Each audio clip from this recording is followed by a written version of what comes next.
एक भोला भाला नवयुवक था, अड़ैया। उसका नाम अड़ैया मतलब 2.5 किलो। और क्या अजीब बात है कि उसका पहला आहार भी 2.5 किलो का ही था। लेकिन फिर हुआ यूं कि घर में माँ बाप विदा हो गए। 2.5 किलो आटे की रोटी कौन बना कर देता। जब कहीं ठौर नहीं मिली तब मिला संतों का आश्रम। वहाँ जाकर बड़ी नम्रता से बोला, मुझे सेवा में रख लो महाराज, कोई भी काम दे दो। संत ने पूछा, बेटा नाम क्या है? बोला, अड़ैया। हंसते हुए संत बोले, अरे ये भी कोई नाम हुआ? अड़ैया बोला, महाराज कम से कम 2.5 किलो खाता हूं, इसीलिए नाम अड़ैया पड़ गया। संत मुस्कुराए, तो तौल के खाते हो? बोला, 2.5 किलो अनाज मिले बिना पेट नहीं भरता। फिर हाथ जोड़ के बोला, महाराज जो भी सेवा आप सिखाओगे बताओगे वही कर लूंगा, बस मुझे रख लो।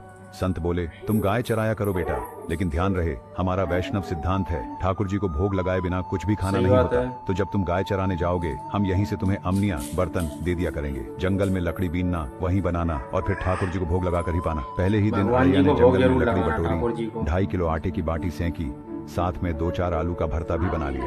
फिर बड़े प्रेम से बोला, गुरुदेव के ठाकुर जी आइए भोग लगाइए। और देखो लीला, प्रभु प्रकट हो गए, स्वयं श्री राम जी। तन पर दिव्य आभा, मुख पर करुणा का समंदर। एक पल को तो सारा जंगल ही जैसे थम गया। अड़ैया चौंक कर बोला, अरे आप कौन हो? प्रभु मुस्कुराए और बोले, तुमने पुकारा था ना, गुरुदेव के ठाकुर जी आइए भोग लगाइए। तो लोग हम आ गए, जिन्हें तुम गुरुदेव कहते हो उनके ठाकुर जी हम ही तो हैं। अड़ैया भोलेपन से बोला, सच में आते हो आप? राम जी बस मुस्कुराए। अड़ैया फिर पूछ बैठा, तो आप पाते हो क्या सच में? प्रभु ने करुणा से कहा, हाँ पाते हैं, पर सबका नहीं पाते। जब कोई तुम जैसा भोला भाला निश्चल भाव वाला भक्त पुकारता है तब हम खींचे चले आते हैं। अड़ैया फिर भोलेपन से बोला, तो प्रभु आप अलग पत्तल ले लो, मैं अलग। राम जी हंसते हुए बोले, अरे भोग ऐसे थोड़े लगता है, भोग तो प्रेम से एक साथ लगता है। प्रभु बोले, अब तुम आंख मूंद कर बैठो, जैसे तुम्हारे गुरुजी भोग लगाते हैं वैसे ही। अड़ैया ने श्रद्धा से आंखें मूंद ली। जब उसने आंखें खोली तो पत्तल एकदम खाली थी, रत्ती भर भी नहीं बचा था। अगले दिन अड़ैया सीधा गुरुजी के पास गया।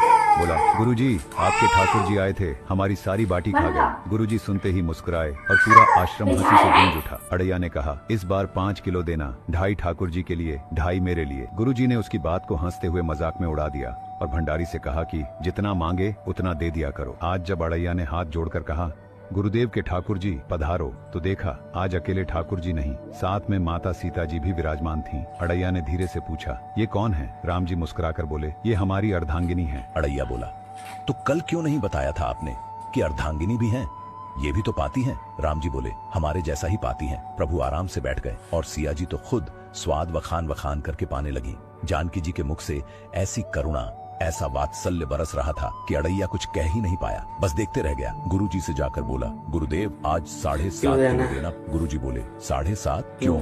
अड़ैया ने कहा, आपके ठाकुर जी की पत्नी भी तो है ना, आज दोनों आए थे। किसी को विश्वास नहीं हो रहा था। गुरुजी ने सोचा, बहुत सीधा है यह, कैसी अनाप शनाप बातें करता है। अगले दिन जब उसने भोग बनाकर ठाकुर जी को पुकारा, गुरुदेव के ठाकुर जी पधारो, पुकारते ही प्रभु आ गए, साथ में सिया जी और इस बार लखन जी भी। अड़ैया देखता ही रह गया। पूछा, ये कौन है? प्रभु बोले, छोटे भाई हैं, लक्ष्मण। अड़ैया बोला, अरे पहले ही बता देते कि परिवार में कितने लोग हैं, तो हम उसी हिसाब से बना लाते। राम जी ने इशारों में लक्ष्मण जी से कहा, बहुत सरल भक्त है, चुपचाप पा लेना। राम जी, सिया जी और लक्ष्मण जी प्रेम से पाते गए और अड़ैया बस उन्हें निहारता रहा।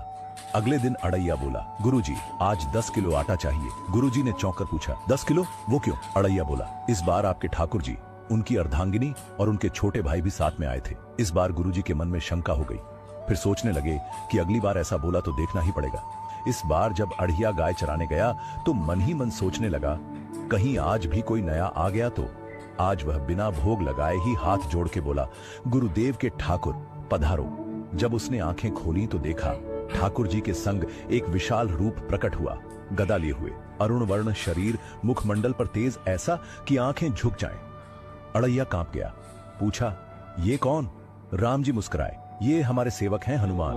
प्रभु ने देखा इस बार कुछ बना ही नहीं था। अड़ैया ने मासूमियत से कहा, प्रभु आपके साथ पत्नी भी है, सेवक भी है, इतने दिन से हम ही पका रहे थे, हम चाहते हैं कि आज आप बनवाओ, खुद भी खाओ और हमें भी खिलवाओ।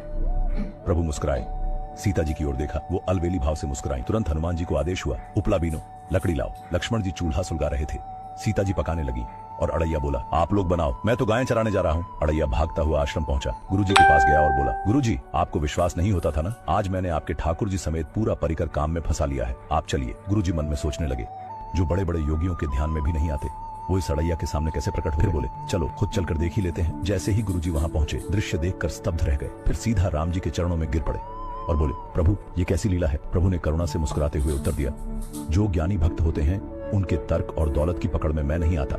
जो विद्वान हैं उनकी विद्वता मुझे छू भी नहीं सकती, लेकिन जो दीन हैं, भोले हैं, निर्दोष भाव से पुकारते हैं, उनके सामने मैं अपनी सारी दिव्यता, अपनी सारी महानता लुटा देता हूँ। निष्कर्ष, ना जप, ना तप, ना ग्रंथ का ज्ञान चाहिए। जब भाव निश्चल होता है तो प्रभु स्वयं रिझ जाते हैं। कहानी अगर अच्छी लगी हो तो राधे राधे लिखना न भूले।